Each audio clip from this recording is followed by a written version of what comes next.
Hi, we're EOTO. And you're watching us on Psymbiant Souls.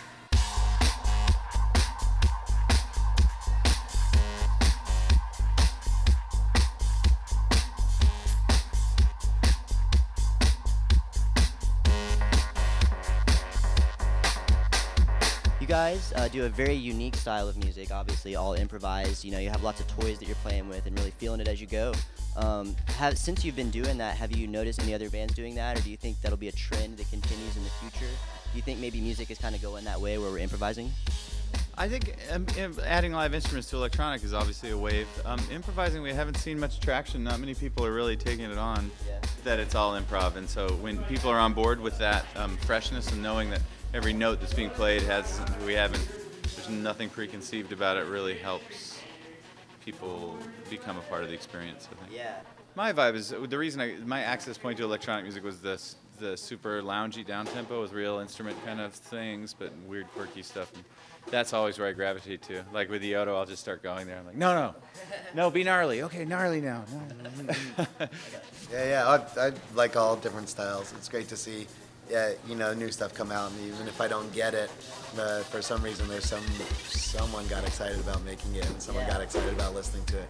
So I'll try to listen with that, a little more of that in mind, of like open-minded.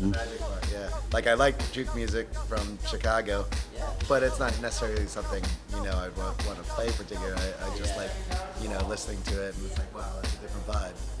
And then you see the dancing with it, and it's like, holy shit. Have there been specific shows where you guys have really felt that kind of crowd energy and where it really pushed you guys to that next level?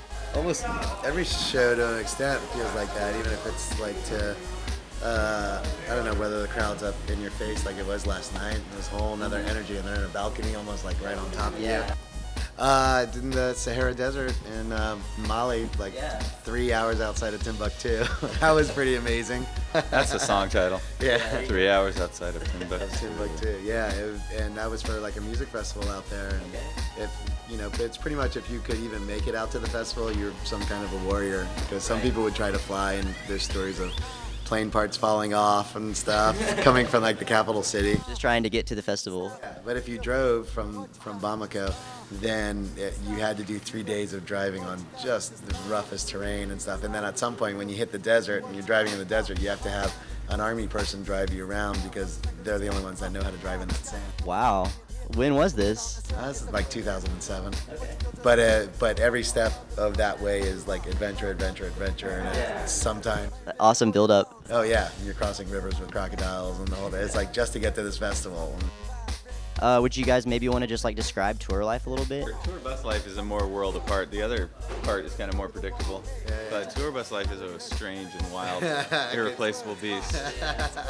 Because there you are, with this, anything that has a confinement field where you can't get away from a certain group of people for a length of time is always a rich situation. And the tour bus, everyone steps on at night, and there you are, all staring at each other, all in this one living room, and varying degrees of party participation have occurred. So there's a lot of dynamics. It just gets pretty. It's as fun as you would think it would be.